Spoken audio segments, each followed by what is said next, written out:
नमस्कार, आप देख रहे हैं पद्मेश 24/7 बुलेटिन की शुरुआत करते हैं हेडलाइंस से। गोपनीय शिकायत की जांच करने पहुंचे रेलवे के डीआरएम, 20 दिनों के भीतर व्यवस्था सुधारने का दिया अल्टीमेटम।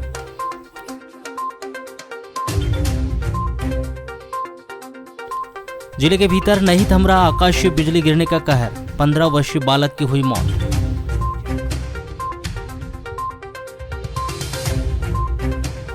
हर वर्ष लाखों की कमाई करने वाला उत्कृष्ट स्कूल मैदान अनदेखी का हुआ शिकार, बदहाली के कगार पर पहुंचा। जिले में 2 अलग अलग सर्पदंश की घटना में एक व्यक्ति की मौत, दूसरी महिला गंभीर।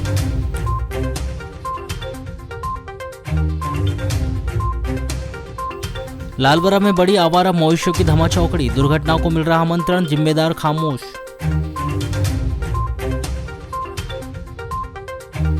शिवधाम नहर पर जर्जर हुआ पुलिया, नहीं हो रही मरम्मत, नहीं थम रहा आवागमन। 20 जुलाई को नगरीय निकाय चुनाव की मतगणना के पश्चात पार्षदों का निर्वाचन कार्य पूरा हो गया है। अब पार्षद मिलकर अपना नेता, अध्यक्ष और उपाध्यक्ष चुनेंगे। इसके लिए राज्य निर्वाचन आयोग के द्वारा आदेश जारी कर दिए गए हैं। नगरपालिका परिषद और नगर परिषदों के अध्यक्ष तथा उपाध्यक्ष के निर्वाचन के लिए पार्षदों के निर्वाचन की अधिसूचना जारी होने की तारीख से 15 दिन के भीतर कलेक्टर के द्वारा निर्वाचित पार्षदों का सम्मेलन बुलाया जाएगा।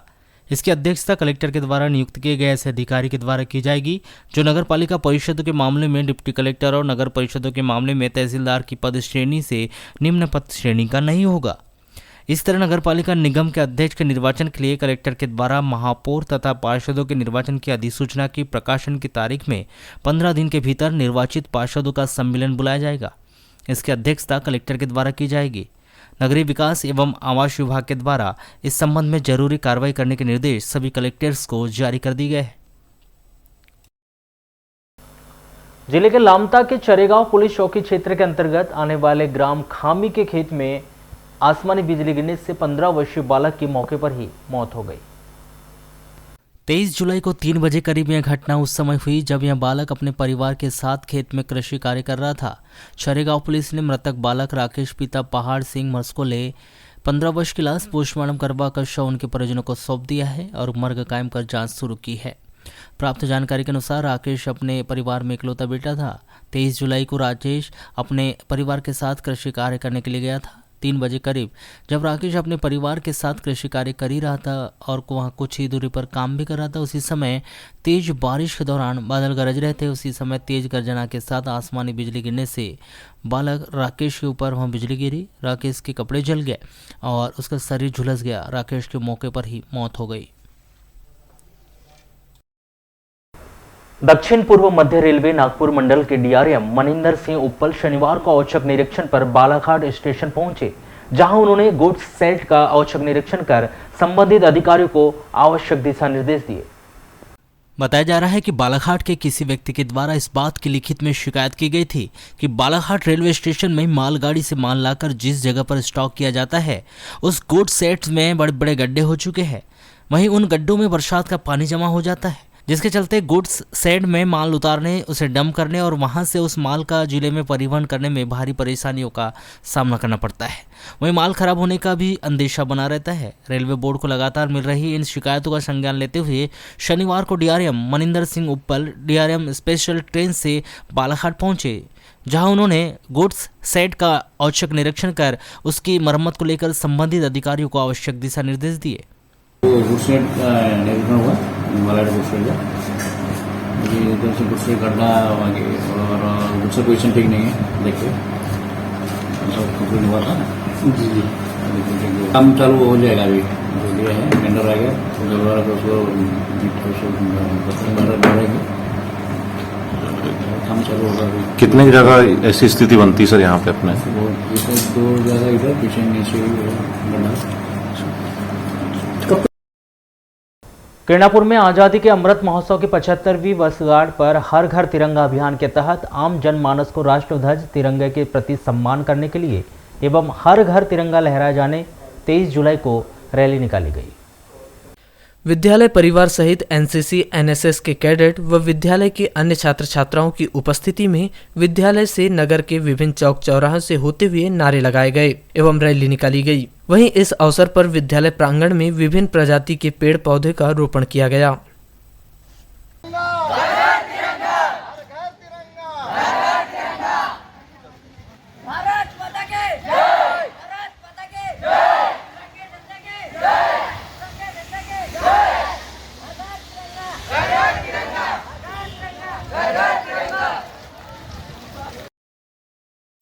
शनिवार को आजाद अध्यापक संघ के द्वारा शहीद चंद्रशेखर आजाद की 116वीं जयंती के अवसर पर शहर के हनुमान चौक स्थित शहीद चंद्रशेखर आजाद की प्रतिमा के समक्ष पहुंचकर माल्यार्पण कर जयंती मनाई गई।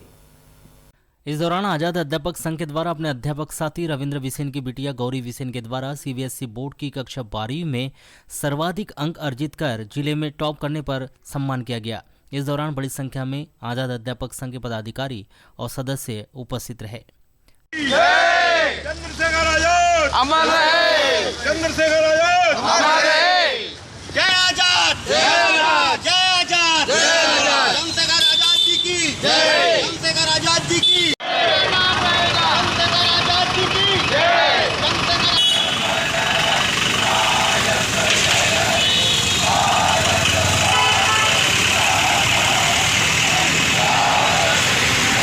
आज आज़ाद अध्यापक शिक्षक संघ बालाघाट द्वारा चंद्रशेखर आज़ाद जी, जो कि जीवन के अंतिम सांस तक अंग्रेज़ों से लड़ते रहे और इस देश को आज़ाद कराने में अपनी महती भूमिका निभाई, ऐसे स्वतंत्रता संग्राम के महानायक जिनकी आज 116वीं जयंती है, आज़ाद अध्यापक शिक्षक संघ अपने श्रद्धा सुमन अर्पित करने, उन्हें याद करने, उनके बताए विचारों के अनुसार आचरण करने और उन्हें याद करने के लिए आज यहाँ एकत्रित हुआ है। लालगोरा के शासकीय महाविद्यालय में चंद्रशेखर आजाद की जयंती के अवसर पर 23 जुलाई को युवा पंचायत कार्यक्रम का आयोजन किया गया। कार्यक्रम में उपस्थित छात्र छात्राओं को चंद्रशेखर आजाद की जीवन गाथाओं एवं आगामी स्वतंत्रता दिवस के अवसर पर हर घर झंडा फहराने के बारे में जानकारी दी गई और कहा गया कि अपने आसपास के लोगों को स्वतंत्रता दिवस पर झंडा फहराने प्रेरित करने की बात कही गई एवं चंद्रशेखर आजाद के द्वारा बताए गए मार्ग पर चलकर समाज व देश हित में काम करने विद्यार्थियों को प्रेरित किया गया। महाविद्यालय के प्रभारी प्राचार्य डॉक्टर सुरेंद्र खंडियात ने बताया कि 22 जुलाई को चंद्रशेखर आजाद की जयंती के अवसर पर युवा पंचायत कार्यक्रम का आयोजन किया गया एवं महाविद्यालय स्टाफ व विद्यार्थियों को उनके द्वारा देश हित में किए गए कार्यों के बारे में जानकारी दी गई। साथ ही उन्हें यह भी बताया गया कि चंद्रशेखर आजाद भारतीय स्वतंत्रता संग्राम सेनानी थे, जिनका देश को आजाद करवाने में अहम भूमिका रही है। इसलिए सभी विद्यार्थियों को उनके जीवन गाथाओं से प्रेरणा लेकर समाज व देश हित में कार्य करना चाहिए।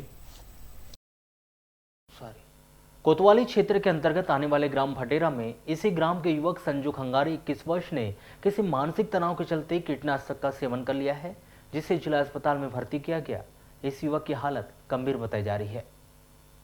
प्राप्त जानकारी के अनुसार 22 जून को संजू का भाई मजदूरी करने चला गया था और उसकी मां मवेशी चराने के लिए चली गई थी। घर में संजू अकेला था।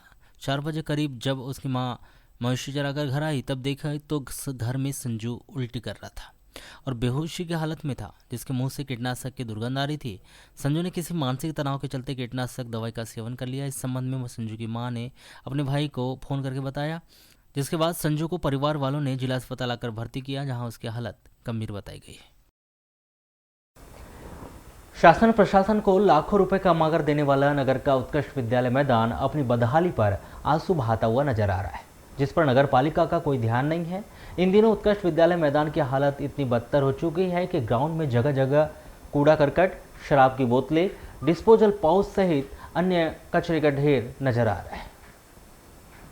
मैदान में खेलों का आयोजन होना तो दूर की बात, वर्तमान समय में मैदान पैदल चलने लायक भी नहीं बचा है। जगह जगह गड्ढे हो चुके हैं। वहीं कीचड़ में 4 व्हीलर, 2 व्हीलर और यात्री बस आदि वाहन चलने से मैदान पूरी तरह से खराब हो चुका है। वहीं किसी की रोक टोक नहीं होने के चलते मैदान में अक्सर असामाजिक तत्वों का डेरा लगा रहता है। आपको बताएं कि यह वही मैदान है जहां मुख्यमंत्रियों से लेकर केंद्रीय मंत्रियों एवं देश के बड़े बड़े दिग्गजों ने अपनी आम सभाएं की है। शासन प्रशासन के भव्य रूप से आयोजित होने वाले विभिन्न कार्यक्रमों का संचालन इसी मैदान से किया जाता है। इसके अलावा विभिन्न प्रकार के मेले, प्रदर्शनी कार्यक्रम आयोजन सहित विभिन्न प्रकार की प्रतियोगिताओं का आयोजन करने वालों से ग्राउंड के नाम पर लाखों रुपये का राजस्व वसूला जाता है। बावजूद इसके भी इसकी दुर्दशा की ओर किसी का ध्यान नहीं है। वहीं स्थानीय प्रशासन के उदासीन रवैये के चलते नगर के हृदय स्थल पर स्थित उत्कृष्ट विद्यालय मैदान आज के दौर में दिन ब दिन बदहाल होता नजर आ रहा है। देखिए सर, अभी हम काफ़ी दिनों से यहाँ पे खेलने आते थे, तो हमको स्थिति ऐसी हो गई कि अभी चल के तो यहाँ पे जाना मुश्किल हो गया, चलना वलना मुश्किल हो गया। यहाँ पे इंसान खेले तो खेले कैसे? अब आप खुद देख सकते हैं यहाँ की स्थिति। अच्छा, अभी जैसे कि अब ग्राउंड नहीं है तो फिर कहाँ जाते हैं आप खेलने? वही अब कुछ बस वही है, नहीं मिल रहा है खेलने हमें अभी कुछ भी। अच्छा, क्या मांग करेंगे प्रशासन से? क्या व्यवस्था? प्रशासन से हमारी ये मांग है सर कि हमें अच्छा सा एकदम प्ले ग्राउंड चाहिए निश्चित खेलने के लिए। अच्छा, यहाँ जैसे अभी आप ग्राउंड पहुँचे हैं, क्या स्थिति ग्राउंड की? भैया स्थिति तो आप देख ही रहे हो, ये पूरा कीचड़ मट्टी यहाँ, जबकि यहाँ पे ना गवर्नमेंट लाखों रुपए कमा रही है, फिर भी लेकिन ये स्थिति है। क्या व्यवस्था होना चाहिए? आप लोग को किस प्रकार की दिक्कत होती है? व्यवस्था भैया ये कुछ नहीं कि अपन यहाँ खेलने आते, यहाँ अपने को ये होना कि पूरा चकाचक होना, एक नंबर ग्राउंड साफ होना चाहिए। ग्राउंड साफ होना चाहिए। अच्छा, और कोई ग्राउंड है क्या दूसरे जहाँ आप? दूसरा एक भी नहीं ना सर, यहाँ तो लोग, आपको तो मालूम है यहाँ गवर्नमेंट को इतना पैसा मिल रहा है इस जगहों से, लेकिन यहाँ की हालत देख लो आप। वहीं मुख्य नगर पालिका अधिकारी सतीश मटसेनिया ने बताया कि उत्कृष्ट विद्यालय ग्राउंड पर हमारा पूरा ध्यान है। नगर पालिका द्वारा समय समय पर ग्राउंड की साफ सफाई की जाती है। ग्राउंड में विभिन्न प्रकार के आयोजन भी होते हैं, जिस पर नगर पालिका समय समय पर गड्ढे भरने का काम करती है। अभी बारिश का सीजन है, वहां लोग 2 व्हीलर और 4 व्हीलर वाहन चलाना सीखते हैं, इस वजह से ग्राउंड खराब हो जाता है। बरसात के तुरंत बाद ही ग्राउंड को रिपेयर करवाने का कार्य किया जाएगा। वहीं पुलिस विभाग की मदद से असामाजिक तत्वों पर रोक लगाई जाएगी। मलाजखंड थाना क्षेत्र के अंतर्गत आने वाले ग्राम लहंगा कनार के सोनाटोला में नीचे जमीन में सो रही इसी ग्राम की एक गर्भवती महिला मंगलीबाई 25 वर्ष को सांप ने काट लिया, जिसे अस्पताल में भर्ती किया गया, जहां उनकी हालत गंभीर बताई गई है। प्राप्त जानकारी के अनुसार 22 जुलाई की रात्रि मंगलीबाई अपने परिवार के साथ खाना खाने के बाद परिवार के साथ जमीन में बिस्तर और मच्छरदानी लगाकर सो रही थी। रात्रि 11 बजे करीब एक डांडीकार सांप ने मच्छरदानी से अंदर घुसकर मंगलीबाई की पीठ के पास काट दिया। सांप के काटने का एहसास होने पर मंगलीबाई ने अपने पति को बताई। पति ने बिस्तर में देखा तो बिस्तर में डांडीकार सांप था। रात्रि में साधन नहीं होने से मंगलीबाई का गांव के वैद्य से झाड़ फूक से इलाज करवाए। बाद में 108 एम्बुलेंस का नंबर मिलने पर 9 बजे मंगलीबाई को 108 एम्बुलेंस से बिरसा अस्पताल लाकर भर्ती किया था, जहां प्राथमिक उपचार के बाद मंगलीबाई को जिला अस्पताल बालाघाट रेफर किया गया है, जिसकी हालत गंभीर बताई गई है। वारासनी ग्राम पंचायत वारा के अंतर्गत आने वाले शिवधाम मोहल्ला व नगरीय क्षेत्र वार्ड क्रमांक 3 रानी दुर्गावती नगर को जोड़ते हुए बालाघाट मुख्य मार्ग को जोड़ने वाली पुलिया काफी जर्जर अवस्था में है। यह पुलिया बड़ी नहर के ऊपर बनी है, जो काफी सक्रिय होने के कारण दुर्घटनाओं को आमंत्रण देते हुए दिख रही है। कई बार शिवधाम वासियों द्वारा नहर विभाग को भी इस विषय की सूचना दी गई है, लेकिन नहर विभाग ने अभी तक इसकी सुध नहीं ली है। रोजाना इस पुलिया से 1 दर्जन से अधिक स्कूल की बसें बच्चों को लाने ले जाने का कार्य करती है।